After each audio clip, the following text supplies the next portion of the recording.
अगला जो चैप्टर है, चैप्टर नंबर 11, 3 डायमेंशनल ज्योमेट्री। ये अगला चैप्टर है जिसे हम लोग 3D भी बोलते हैं, 3 डायमेंशनल ज्योमेट्री। 3D 11th में और 10th में जो आपने पढ़ा है थोड़ा बहुत, वो 2D के बारे में पढ़ा है। चैप्टर 11 जो आपका 3D है, उसमें हम लोग क्या सीखते हैं कि स्पेस में केवल 2 नहीं 3 एक्सिस होती हैं। एक होती है एक्स एक्सिस, एक होती है वाई एक्सिस और एक होती है Z axis. X axis, Y axis, Z axis, X से लेके वाई तक का जो ये पूरा हिस्सा है, ये एक्स वाई प्लेन कहलाता है। इसे वेक्टर के चैप्टर में भी आपने पढ़ा होगा। और एक्स वाई प्लेन में याद रखिएगा जेड की वैल्यू 0 होती है। इसको हम लोग बोलते हैं Y Z plane. Y Z plane में याद रखिए एक्स की वैल्यू 0 होती है। और ये हमारा होता है जेड एक्स प्लेन। इस जेड एक्स प्लेन में याद रखिए हमेशा y की वैल्यू 0 होती है। ये बात हम लोगों ने पढ़ी है वेक्टर के चैप्टर में, लेकिन यहां पे भी इसकी बहुत ज्यादा जरूरत पड़ेगी, इसलिए बताया है। हम लोग ये चैप्टर कर रहे हैं, चैप्टर नंबर 11। इस चैप्टर में कुल मिला के 3 चीजें हमें पढ़ने को मिलेगी। सबसे पहले आपको पढ़ने को मिलेगा बेसिक कॉन्सेप्ट। बेसिक कॉन्सेप्ट वो एक्सरसाइज है, वो चीजें हैं जो आपने वेक्टर के चैप्टर में ऑलरेडी पढ़ रखी है। उसका बस एक्सटेंशन इस चैप्टर की फर्स्ट एक्सरसाइज में दोबारा से दिया गया है। आपकी बुक में जो 11.1 एक्सरसाइज है वो बेसिक कॉन्सेप्ट्स के लिए है। अगला जो टॉपिक है उसका नाम है लाइन इन स्पेस। जैसे 11th क्लास में चैप्टर हुआ करता था स्ट्रेट लाइन, तो उसी तरह से स्ट्रेट लाइन यहां पे भी है, लेकिन वहां पे स्ट्रेट लाइन हुआ करता था 2 डायमेंशनल ज्योमेट्री में, और यहां पे होगा लाइन 3 डायमेंशनल ज्योमेट्री में। इसके लिए आपके 11.2 एक्सरसाइज है। इसमें से एक इंपॉर्टेंट क्वेश्चन है वो जो आता है शॉर्टर डिस्टेंस का, जब करेंगे तो पता चलेगा। और तीसरा जो है हिस्सा उसका नाम है प्लेन। प्लेन का मतलब एरोप्लेन नहीं है, प्लेन का मतलब याद रखिए एक सरफेस से है, एक सतह से है, वो आपकी 11.3 है। और एक चौथे नंबर पे एक अलग टॉपिक नहीं है, वो आपकी है मिसलेनियस एक्सरसाइज, जिसमें लाइन और प्लेन दोनों की बातें मिलकर के होंगी। ये आपकी बुक में मिसलेनियस एक्सरसाइज में आएगा, और ये बहुत ज्यादा इंपॉर्टेंट एक्सरसाइज है एग्जामिनेशन के पॉइंट ऑफ व्यू से। अभी हम सबसे पहले करेंगे वो करेंगे बेसिक कंसेप्ट, जो पूरी तरह से बेस्ड है वेक्टर के चैप्टर पे, लेकिन एक बार समझना याद रखना ज्यादा जरूरी है। तो देखिएगा, सबसे पहले आपने पढ़ा था पीछे कि मान के चलिए एक पॉइंट है ए और एक पॉइंट है मान के चलिए बी। ये है x1 y1 z1 और ये है मान के चलिए x2 y2 z2। आपको बताया जाता था कि अगर मान के चलिए आप पॉइंट ए से पॉइंट बी की तरफ मूव कर रहे हैं, तो इस ए को हम लोग बोलते थे, याद रखिएगा, इनिशियल पॉइंट, और बी पॉइंट को हम लोग बोलते थे टर्मिनल पॉइंट। मैथमेटिक्स में तो यही वर्डिंग यूज की जाती है, इनिशियल पॉइंट और टर्मिनल पॉइंट। लेकिन फिजिक्स में इस इनिशियल पॉइंट को बोला जाता है टेल, और टर्मिनल पॉइंट को बोला जाता है, याद रखिएगा, हेड। Tell, head. तो आप ए से बी की तरफ जा रहे हैं, तो जब ए से बी की तरफ जा रहे हैं तो इसे हम लोगों ने नाम दिया था पिछले चैप्टर में ए बी वैक्टर। और ये ए बी वैक्टर कैसे निकालते थे? उसके लिए पोजीशन वेक्टर ऑफ बी में से माइनस करते थे पोजीशन वेक्टर ऑफ ए। ये वेक्टर के चैप्टर में पढ़ा था। अब मैं इसके आधार पे कुछ बात करूंगा, जरा सुनिएगा। मान के चलिए एक पॉइंट है ए 2 3 5 और एक पॉइंट है मान के चलिए बी जो है मान के चलिए 7 6 8। इस 8 के बदले इसको 9 कर देते हैं, ज़्यादा अच्छा रहेगा। अगर मैं आपसे यहां पे पूछूं कि बताइए पोजीशन वेक्टर ऑफ ए का पोजीशन वेक्टर क्या होगा, तो पोजीशन वेक्टर का मतलब होता था जो भी आपको एलिमेंट्स दिए हैं, जो भी आपको नंबर्स दिए हैं, उनके साथ बस आईजे के जोड़ दीजिए, आपका बन जाता है पोजीशन वेक्टर। जैसे कि मुझे ए का पोजीशन वेक्टर बनाना है, तो ए का पोजीशन वेक्टर होगा 2i 3j प्लस का 5k। Position vector of B B का पोजीशन वेक्टर होगा 7i 6j प्लस का 9k, 2i 3j 5k ये ए वेक्टर का पोजीशन वेक्टर हुआ, 7i 6j 9k वो बी वेक्टर का पोजीशन वेक्टर हुआ। अब अगर मान के चलिए यहां पर कहा जाए आपको ए बी वेक्टर बनाएं, तो ए बी वेक्टर बनाने का फॉर्मूला आपने वेक्टर के चैप्टर में पढ़ रखा है, जिसकी जरूरत यहां पे भी पड़ेगी बार बार, position vector of B minus position vector of A. अब एक बात समझिएगा, अगर मैं बी का पोजीशन वेक्टर लिखूं, डायरेक्ट कर सकते हैं लेकिन मुझे कुछ समझाना है इसलिए देखिएगा, 7i 6j प्लस 9k और माइनस में 2i 3j प्लस 5k। अगर मैं इनको माइनस करूं तो आप डायरेक्ट 7 माइनस 2 5i लिख सकते हैं। तो यहां पे लिख देता हूं मैं 5i, 6 में से 3 जाएगा 3j और ये बनेगा 4k। ये आपका तैयार हो गया कौन सा वेक्टर? ए बी वेक्टर। अब यहां पे एक बात समझिएगा जो बताई जा रही है, जब आपसे कहा गया कि ए बी वेक्टर बनाइए तो ए बी वेक्टर की वैल्यू तैयार हुई है कितनी भला? 5i 3j प्लस का 4k। लेकिन यहीं पर अगर आपसे कोई पूछे नंबर 1 कि direction ratio of A B vector बताइए, यानी कि जो ए बी वेक्टर आपने तैयार किया है इस ए बी वेक्टर के डायरेक्शन रेशो क्या है, तो आपको याद होना चाहिए जब भी कोई वेक्टर हम बनाते हैं उस वेक्टर में i j k के जो कोफिशिएंट्स होते हैं इन कोफिशिएंट्स को हम लोग डायरेक्शन रेशो बोलते हैं। जैसे यहां पे डायरेक्शन रेशो होगा 5 3 और 4, 5 3 4, ये ए बी वेक्टर के डायरेक्शन रेशो होंगे। लेकिन इसमें एक और बात मैं आपको बताना चाहता हूं, डायरेक्शन रेशो निकालने का एक तरीका और भी हो सकता है। एक बात सोचिए, मैंने ए बी वेक्टर का जब डायरेक्शन रेशो आपको कहा तो आपने बता दिया 5 3 4 ये डायरेक्शन रेशो है। इसे हम लोग डायरेक्टली भी निकाल सकते हैं। ये 5 3 4 आया कैसे? 5 3 4 कैसे आया? जब 7 में से 2 गया तो 5 आया, 6 में से 3 गया तो 3 आया और 9 में से 5 गया तो क्या आ गया? 4 आया। इसका मतलब पहली बात तो डायरेक्शन रेशो को हम लोगों ने वेक्टर के चैप्टर में पढ़ा था, एबीसी से डिनोट करते हैं। डायरेक्शन रेशो निकालने का एक अल्टरनेट तरीका सीधा ये हो सकता है x2 minus x1 y2 minus y1 z2 minus में z1, ये कहलाते हैं डायरेक्शन रेशो। तो इस चैप्टर में बहुत ज्यादा यूज होगा इसका। तो याद रखिए जब भी आपको 2 पॉइंट दे रखे हों और आपसे पूछा जाए डायरेक्शन रेशो बताइए, तो डायरेक्शन रेशो बताने के लिए पूरा वेक्टर बनाने की जरूरत नहीं है। आप डायरेक्टली क्या कर सकते हैं? x2 minus x1 y2 minus y1 z2 minus z1 कर सकते हैं। नेक्स्ट टॉपिक जो है उसका नाम है डायरेक्शन कोसाइन। देखिए डायरेक्शन कोसाइन किसे कहते हैं, डायरेक्शन कोसाइन का मतलब क्या होता है। ये मान के चलिए एक्स एक्सिस है, ये वाई एक्सिस है और ये जेड एक्सिस है। X axis, Y axis, Z axis. मान के चलिए कोई लाइन है, इस लाइन ने एक्स एक्सिस के साथ एंगल बनाया है θ1, वाई एक्सिस के साथ एंगल बनाया है θ2 और जेड एक्सिस के साथ इसने एंगल बनाया है मान के चलिए θ3। एक लाइन है, उस लाइन ने एक्स एक्सिस के साथ भी एंगल बनाया है, वाई एक्सिस के साथ भी एंगल बनाया है, जेड एक्सिस के साथ भी एंगल बनाया है। ये जो 3 एंगल बने हैं θ1 θ2 θ3, ये एंगल नंबर्स में होंगे 30 45 60 90 इस तरह से। ये जो 3 एंगल बनेंगे, इन एंगल को हमें कॉस पर सॉल्व करना है, कॉस पर सॉल्व करना है। तो कॉस पर सॉल्व करके जो मेरे को रिजल्ट मिलेगा, जो रिजल्ट मिलेगा वो रिजल्ट ही हमारा कहलाता है, याद रखिए क्या? Direction cosine.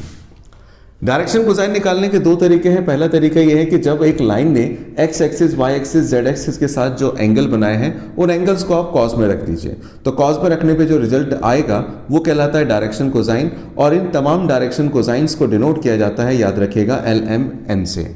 और सबसे बड़ी बात ये याद रखनी है कि जो 3 डायरेक्शन कोसाइन होते हैं इनके स्क्वायर का सम हमेशा इक्वल होता है किसके?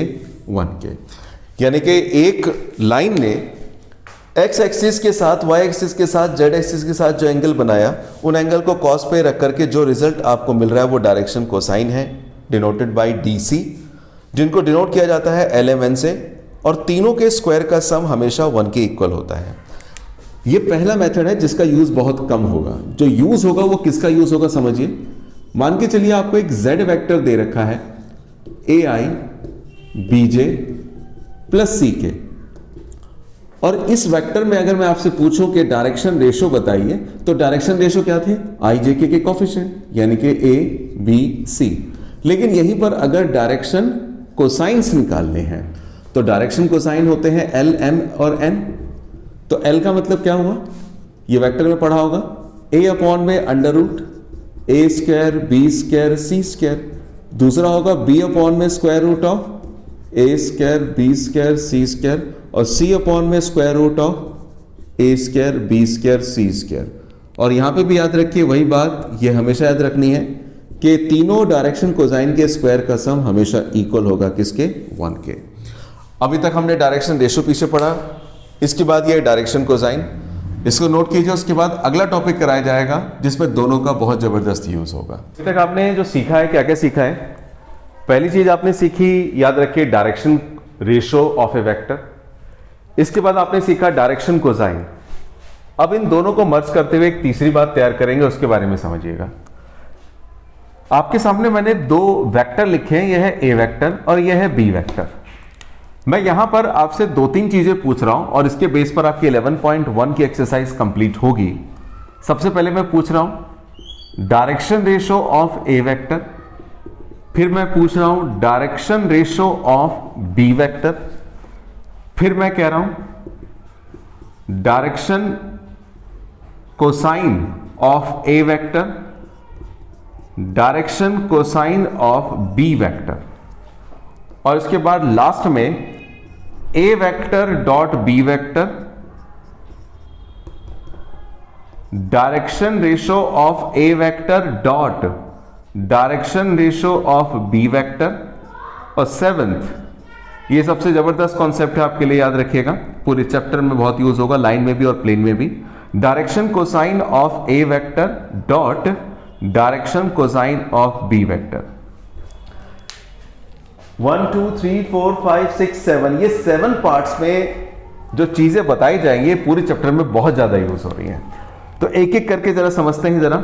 सबसे पहले नंबर पे क्या पूछा गया है, पहले नंबर पे आपसे पूछा गया है कि डायरेक्शन रेशो बताइए ए वेक्टर के डायरेक्शन रेशो क्या होंगे। तो डायरेक्शन रेशो क्या थे, आई जे के जो कोफिशिएंट होते हैं उन्हें हम लोग बोलते हैं डायरेक्शन रेशो, यानी कि डायरेक्शन रेशो ए वेक्टर के होंगे 2, 3, 6। Direction ratio of B vector के डायरेक्शन रेशो 3, -6 एंड 2। ये दूसरी पार्ट की बात करी हमने। फिर क्या पूछा गया है, direction cosines of A vector. अभी थोड़ी देर पहले आपको बताया गया है डायरेक्शन कोसाइन हम कैसे निकालते हैं।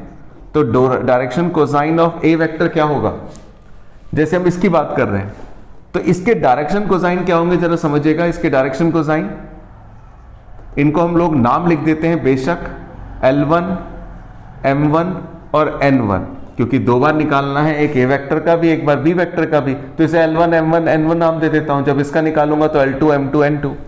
तो डायरेक्शन कोसाइन क्या थे, डायरेक्शन कोसाइन निकालने के लिए हम लोग डायरेक्शन रेशो का भी यूज कर सकते हैं, अभी थोड़ी देर पहले बताया मैंने।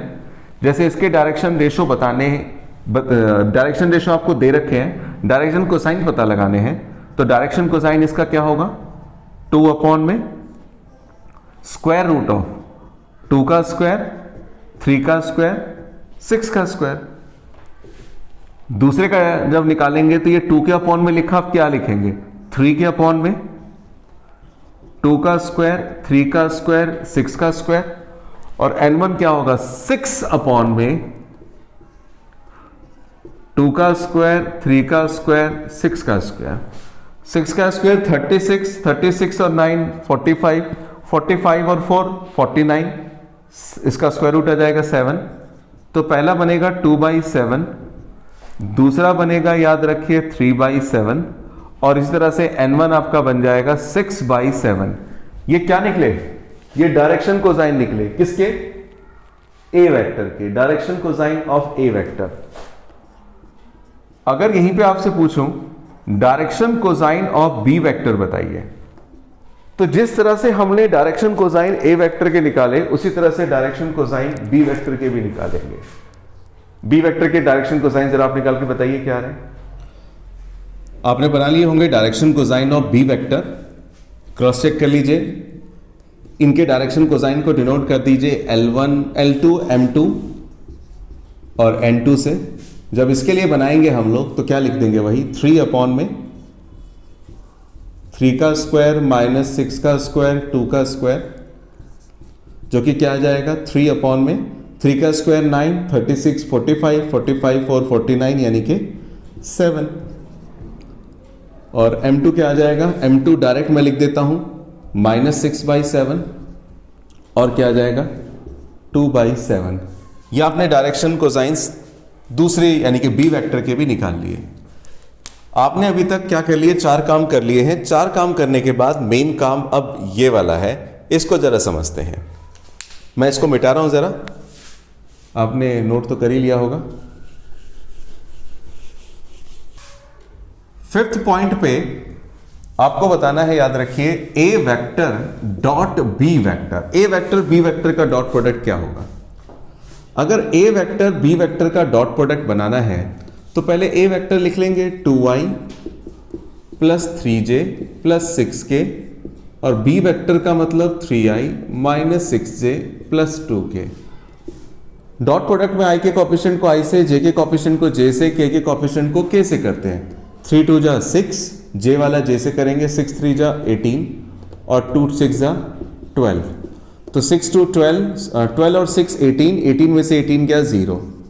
यहां पर a vector dot b vector क्या आया है 0। आगे बढ़ने से पहले एक बात समझते हैं। जब आपने वेक्टर का चैप्टर पढ़ा था तो वेक्टर के चैप्टर में आपने एक बात पढ़ी थी कि दो वेक्टर का डॉट प्रोडक्ट 0 कब आता है। दो वेक्टर का डॉट प्रोडक्ट 0 तब आता है जब दोनों वेक्टर एक दूसरे के ऊपर क्या हो, परपेंडिकुलर हो। इसका मतलब यह हुआ, मैंने बताया नहीं था कि दोनों वेक्टर परपेंडिकुलर हैं, लेकिन ए वेक्टर डॉट बी वेक्टर अगर 0 आ गया तो इसका सीधा मतलब यह है कि ए वेक्टर परपेंडिकुलर है बी वेक्टर पर, तभी दोनों का डॉट प्रोडक्ट 0 आया है। अब इसको मैंने लिया और इसके बेस पे 2 कॉन्सेप्ट बताए जाएंगे। वो 2 कॉन्सेप्ट क्या है। 6th पॉइंट जो है आपका, उसमें पूछा गया है कि direction ratio of A vector और direction ratio of B vector दोनों का डॉट प्रोडक्ट बताइए। Direction ratio of A vector और direction ratio of B vector दोनों का dot product. Boss A vector के डायरेक्शन रेशियो ये रहे, बी वेक्टर के डायरेक्शन रेशियो ये रहे, इनका डॉट प्रोडक्ट करना है। और डॉट प्रोडक्ट में याद रखिए, जब हम प्रोडक्ट करते हैं वेक्टर और 3D में तो कॉरस्पॉन्डिंग बेस में करते हैं, रिस्पेक्टिव बेस में करते हैं। मतलब 2 को करेंगे 3 से, यानी कि 2 को करेंगे 3 से, फिर यहां पर प्लस में 3 को करेंगे -6 से, फिर प्लस में 6 को करेंगे 2 से। तो 2 3 जा 6, 6 3 जा 18, 6 2 जा 12, 12 6 18, 18 में से 18 गया, अरे ये भी 0 आ गया, ये भी 0 आ गया। इसका मतलब दिमाग में ये बात बैठा लेनी है कि जब ए वेक्टर बी वेक्टर दोनों अगर आपस में परपेंडिकुलर हैं, अगर ए वेक्टर बी वेक्टर दोनों आपस में परपेंडिकुलर हैं तो उस सिचुएशन में 3 बातें होंगी। पहली बात, दोनों वेक्टर का डॉट प्रोडक्ट 0 होगा, ये ऑलरेडी आप जानते हैं। दूसरी बात, उनके डायरेक्शन रेशियो का डॉट प्रोडक्ट भी याद रखिए 0 होगा। और तीसरी बात अब मैं करने जा रहा हूं कि उनके डायरेक्शन कोसाइंस का भी डॉट प्रोडक्ट 0 होने वाला है। यानी कि जो अगला पार्ट है, यानी कि अगर मैं कहूं direction cosine of A vector और direction cosine of B vector निकालिए, तो डायरेक्शन कोसाइन तो ये रहे L1 M1 N1 और L2 M2 N2। तो इनके अगर डायरेक्शन कोसाइन का करेंगे डॉट प्रोडक्ट तो वही रिस्पेक्टिव मोड में 2/7 को करेंगे 3/7 के साथ, 3/7 को करेंगे -6/7 के साथ, और 6/7 जो वहां पे दिखाई दे रहा है उसको करेंगे किसके साथ, 2/7 के साथ। तो 3 2 जा 6/49, 6 3 जा 18/49, 12/49 आपको पता चल गया होगा कि यहां पे भी 0 आएगा। 6 - 18 + 12, 18 12 6 18, 18 में से 18 गया 0, यानी कि टोटल 0 आ गया। यानी कि यहां पे दो वेक्टर जब परपेंडिकुलर होंगे तो डॉट प्रोडक्ट 0 होगा, डायरेक्शन रेशियो का डॉट प्रोडक्ट भी 0 होगा, डायरेक्शन कोसाइन का भी डॉट प्रोडक्ट 0 होगा। ये तो मैंने ऐसे आपको करके दिखाया, लेकिन इसको आप नोट कैसे करके रखेंगे वो समझ लीजिए ध्यान से। इन ये जो चीजें बताई इन सब का निचोड़ क्या हो गया, आउटपुट क्या निकला? आउटपुट ये निकला कि if A vector perpendicular to B vector, अगर ए वेक्टर परपेंडिकुलर है बी वेक्टर पर, देन तब क्या होगा? नंबर एक, ए वेक्टर और बी वेक्टर का डॉट प्रोडक्ट जीरो होगा। अगर दो वेक्टर परपेंडिकुलर है तो उनका डॉट प्रोडक्ट जीरो होगा, पहली बात। दूसरी बात, direction ratio of A vector और direction ratio of B vector, इनका भी डॉट प्रोडक्ट जीरो होगा।